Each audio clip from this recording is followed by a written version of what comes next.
semuanya, nama saya Aditya Galih Kristianto.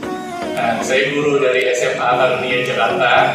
Nah, hari ini saya akan melakukan video pembelajaran yang kedua untuk praktik pembelajaran atau PPL di Universitas Muhammadiyah Metro Lampung. Nah, hari ini materinya yaitu 3.6 sejarah peminatan tentang mengevaluasi kelebihan dan kekurangan sumber sejarah. Nah, model pembelajaran yang digunakan dalam video ini adalah Discovery Learning. Saya harapkan video ini bisa membantu kalian yang menonton, menginspirasi juga. Oke, selamat menonton, terima kasih. Oke, selamat siang anak-anak. Ya, Pak. Ya, siang. Oke, semangat ya hari ini ya, walaupun mendung cuacanya, tapi karena kita mau belajar sesuatu yang baru, kita harus semangat. Nah, sebelumnya sebelum kita mulai, kita akan berdoa dulu. Seperti biasa, Sandra tolong teman-temannya untuk dipimpin untuk berdoa. Ya, teman-teman, mari kita satu dalam doa. Amin. Berdoa selesai. Oke, amin. Nah, sebelum dimulai, saya mau absen dulu ya. Tadi saya udah absen secara manual. Oke. Nah, sebelum memulai pembelajaran, supaya otak kita refresh lagi, kita akan main sebentar ya. Oke. Nah, kali ini, kalau minggu kemarin kita main tebak-tebakan, saya masih ingat tuh tebak-tebakannya Jevon. Wah, matanya 3, kakinya 1, lampu merah. Lalu, meai. Nah, nih saya waktu itu nggak ngeh ya. Hewan yang cuma 2 huruf. Udang. U dan G. Nah, itu bagus. Oke. Nah, sekarang kita akan main plesetan.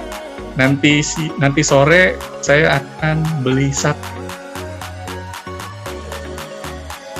Katanya bukannya kalau cewek lagi ngambek ya, Pak? Itu bete. Oke, bagus. Ada lagi yang lanjutin?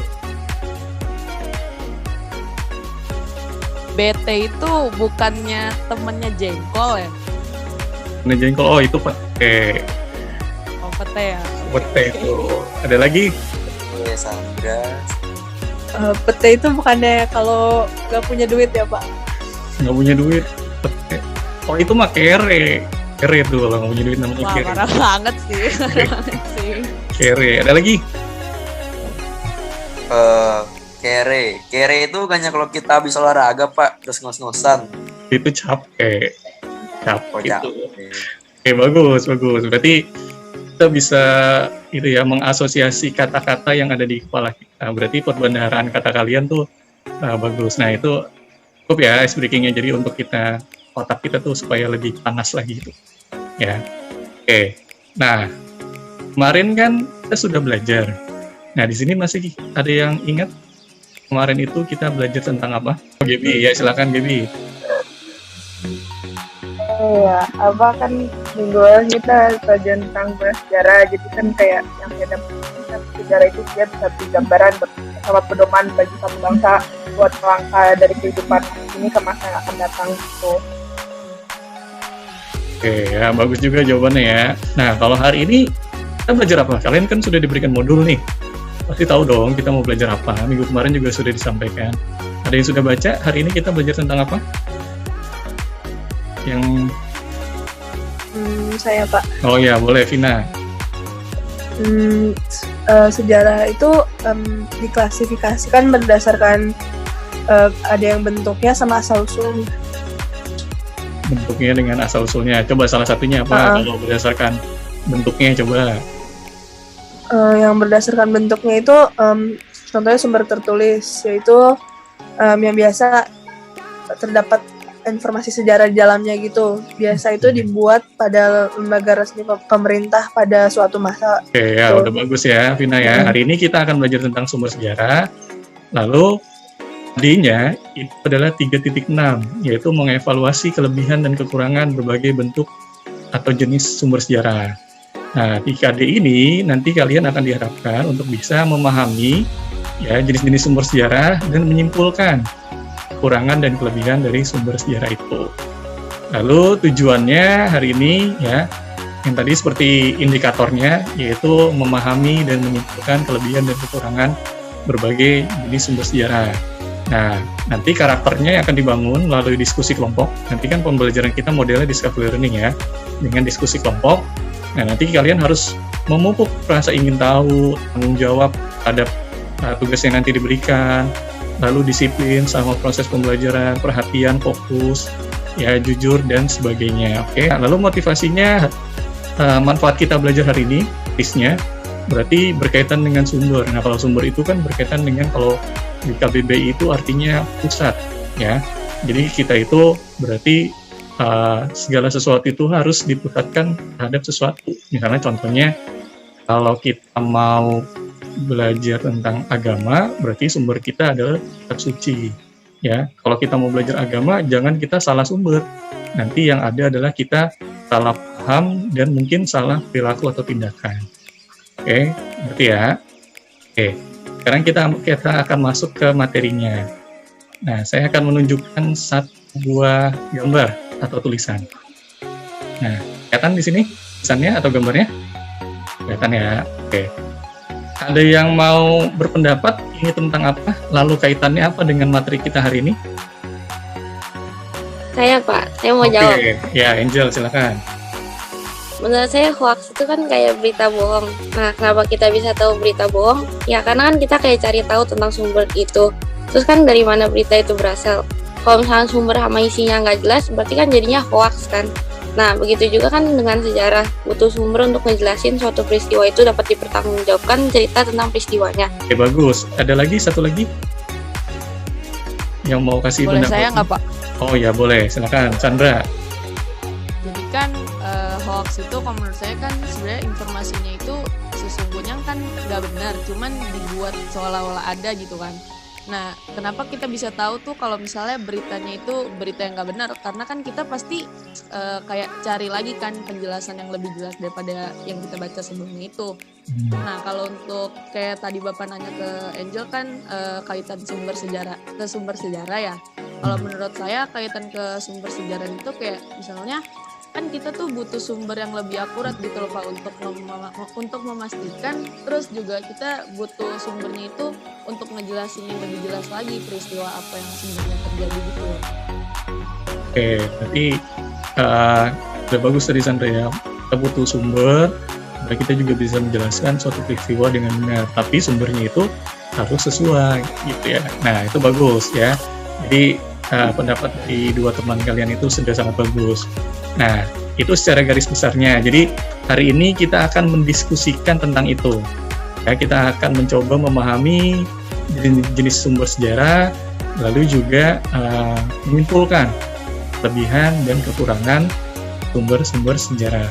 Oke, sebelum saya bagi kelompoknya, di sini ada yang mau bertanya dulu tentang PowerPoint-nya?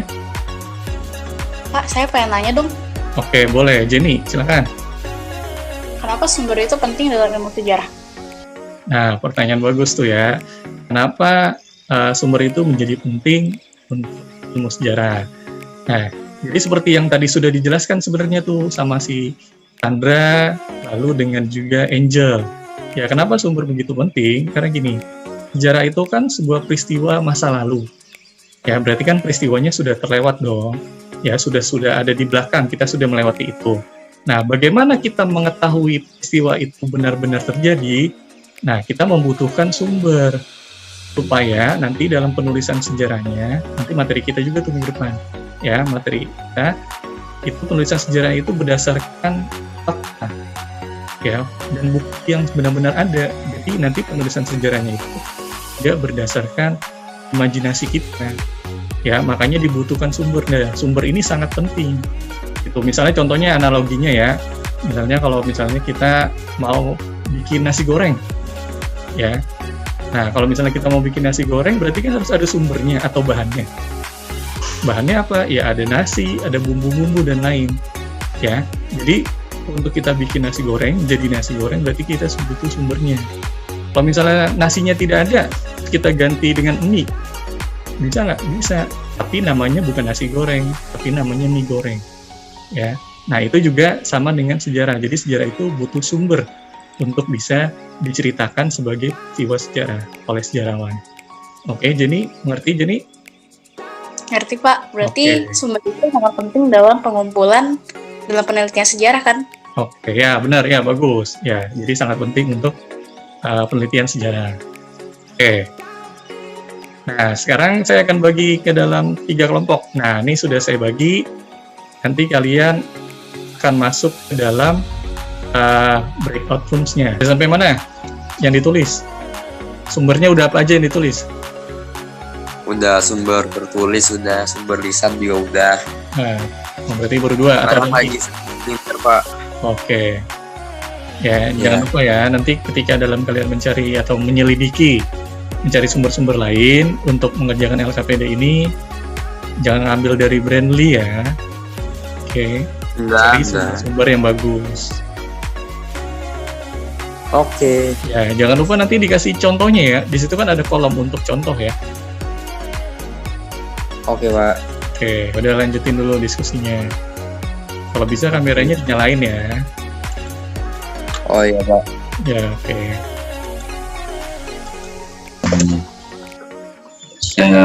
Kok ini udah habis. Sebenarnya Kok Nana Hero Mobile Legends dong. Waduh.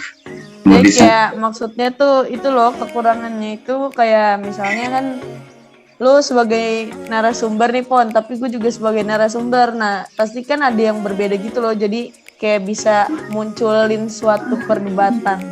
Itu contohnya jangan lupa ya, jangan cuma satu kan, sumber tertulis itu banyak contohnya. Oh iya Pak. 2 atau 3 lah, ya 2 atau 3 jangan Apa lupa. San? Apa Oke. San? Ada yang kesulitan nggak dari ini? Nggak ada? Enggak Enggak sih, Pak. Pak. Aman Pak. Ya lanjutin dulu. Oh Jevon rambut baru Iya. ya?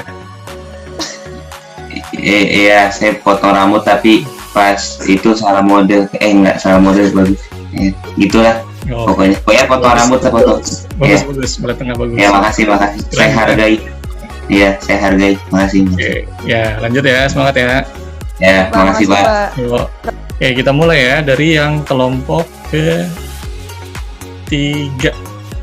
Silakan kelompok 3 perwakilannya. Itu sumber lisan.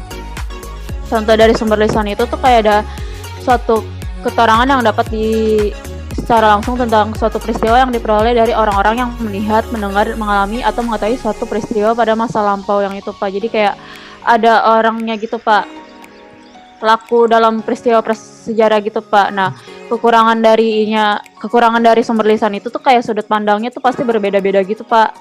Nah terus selalu itu kelebihannya itu kayak ada informasi sejarah didapat dari saksi sejarah secara langsung gitu Pak. Sumber sekunder itu tuh contohnya itu buku-buku, artikel-artikel dan lain-lainnya gitu Pak.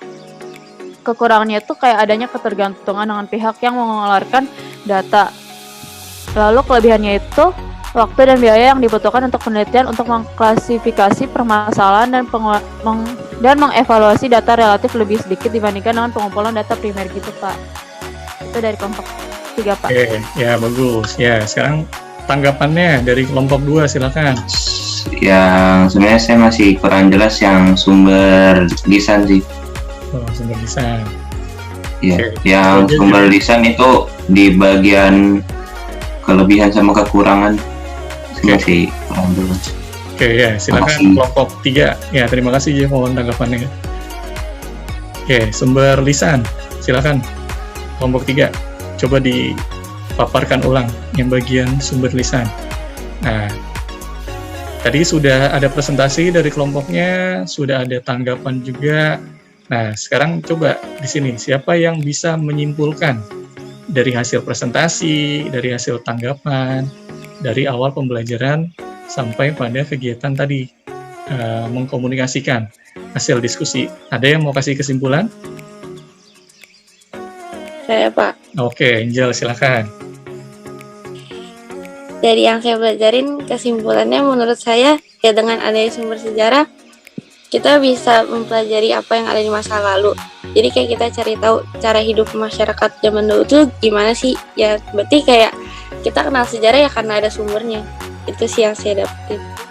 Oke. Terus yang sumber kita belajar hari ini tadi ada apa aja, Angel? Ada 5 Pak.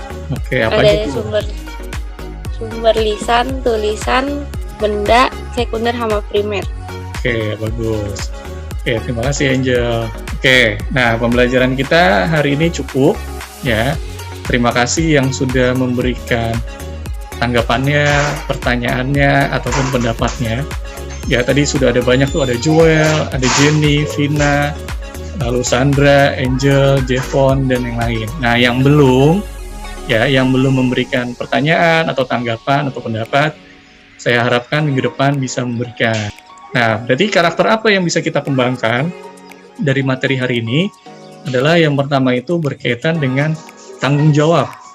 Ya, dalam kita mencari sumber sejarah itu kita harus bertanggung jawab. Nah, kita juga harus punya rasa cinta tanah air terhadap sumber-sumber atau peninggalan-peninggalan sejarah.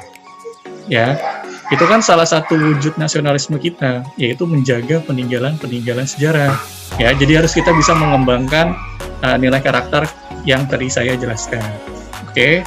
Nah, untuk minggu depan materi kita itu berkaitan dengan penelitian sejarah, ya, tahap-tahapnya dan sebagainya. Berarti hari ini kita akhiri saja. Jangan lupa selalu menjaga protokol kesehatan, karena di Jakarta khususnya kasus COVID kan lagi naik lagi nih. Wisma Atlet udah mau penuh tuh. Jangan sampai kita jadi salah satunya yang ngantri di Wisma Atlet ya. Amit-amit ya. Makanya kalau kalian yang pergi ke rumah saudara atau pergi ke rumah teman, silakan dijaga protokol kesehatannya ya. Yang kelihatannya sehat belum tentu dalamnya sehat. Ya, yang kelihatannya riang belum tentu dalamnya riang. Kadang-kadang ada juga kan yang ketawa-ketawa terus tapi hatinya sedih. Waduh, kasihan ya. Oke, jangan sampai kayak gitu ya. Siapa, Pak? Nggak tahu siapa yang merasa. Yaudah. Ya, saya cukupkan sampai di sini ya. Sampai ketemu minggu depan. Terima kasih.